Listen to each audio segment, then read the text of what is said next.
Kamusta mga idol? PBA update muna tayo. Jason Castro tinuruan lang ng leksyon si RJ Abarrientos. Barangay Ginebra naging hari ng sablay sa Game 1 ng Governors Cup Finals. Hindi nga umubra ang husay ni Super Rookie RJ Abarrientos sa veteran star ng TNT na si Jason Castro. Aminado si RJ na binuli siya ni Kuya Jason sa buong laro kaya hindi siya naging malaking factor sa game mga idol. 2 out of 7 lang si RJ sa kanyang field goal shooting at umiskor lang ng 5 puntos.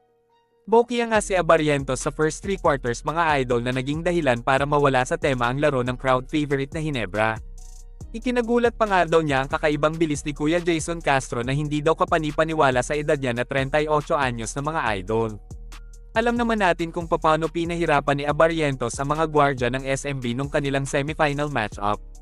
Hindi niya pinaporma ng maayos si Terence Romeo at maging sina Jericho Cruz at CJ Perez ay hindi umubra sa bilis ni RJ. Kaya naman sa pagkakataong ito ay si Abarrientos naman ang pinahirapan ng isang veterano sa PBA at sa mismong finals pa mga idol. Hindi lang naman ang rookie ng Ginebra ang may masamang shooting kundi halos buong starting unit ng koponan. Nakapagtala lang ang Ginebra ng 2 out of 21 3-point field goals na hindi katanggap-tanggap sa mga kabarangay. Si Justin Brownlee na kilala bilang 4-point king ngayong komperensya ay nagtala lang ng 1 of 5 sa 4-point line habang 0 out of 2 naman sa 3 mga idol.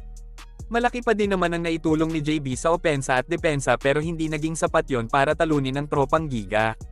Mukhang mahihirapan naman ang Ginebra sa TNT kapag short rotation pa din ang ginamit na style ni Coach Tim Cone kagaya ng nangyari sa Game 1 mga idol.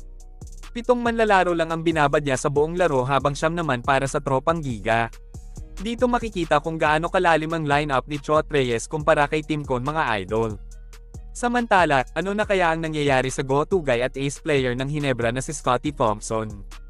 Naging matamlay na ang never say die attitude ni Scottie simula nang ma-injury siya mga idol. Sa kanyang muling pagbabalik sa PBA Finals, nagtala lang si Thompson ng 7 puntos at hindi man lang nakitaan masyado ng mga hustle plays sa laro. Senyales na nga ito na hindi na siya MVP caliber sa PBA hindi tulad nung nakalipas na 3 taon na halos dominante niya ang buong liga. Halos nakasandal na nga lang din siya sa scoring ng mga newcomer ng Ginebra na sina Stephen Holt at RJ Abarrientos. 31 years old pa lang si Scottie mga idol pero galawang napaglipasan na ng panahon ang laro niya sa Ginebra. Kapag nagtuloy-tuloy pa ang malamyang laro ni Scottie Thompson ngayong Governors Cup Finals hindi imposibleng malagay siya sa trading block. Isa nga sa nakitaan ng senyales na ito ay ang pagpapakita ni Jordan Heading sa mismong venue ng PBA Finals mga idol. Madaming lumalabas na balita na may plano na si Heading maglaro sa liga, lalo na at wala siyang commitment sa kahit anumang koponan. Huling naglaro si Jordan Heading sa Strong Group Athletic na lumahok sa Dubai International Basketball Championship. May mga balita na plano daw siyang kuhanin ng Converge kung saan naging coach niya si Charles Chu sa SGA mga idol. Pero mukhang palaisipan naman ito sa mga PBA fans dahil nakakagulat ang panunood niya sa Ginebra TNT Finals. Hawak ng Terra Firma ang rights kay Heading pero wala siyang kontrata na pinirmahan sa koponan. Kapag nagkagulatan na naman, maaring hatakin ng Ginebra si Jordan Heading. Alam naman natin na farm team ng Ginebra ang Terra Firma kaya makukuha nila kung ano ang gusto nilang manlalaro sa koponan. Maaring si Thompson ang maging kapalit nito kapag hindi pa din umayos ang laro niya.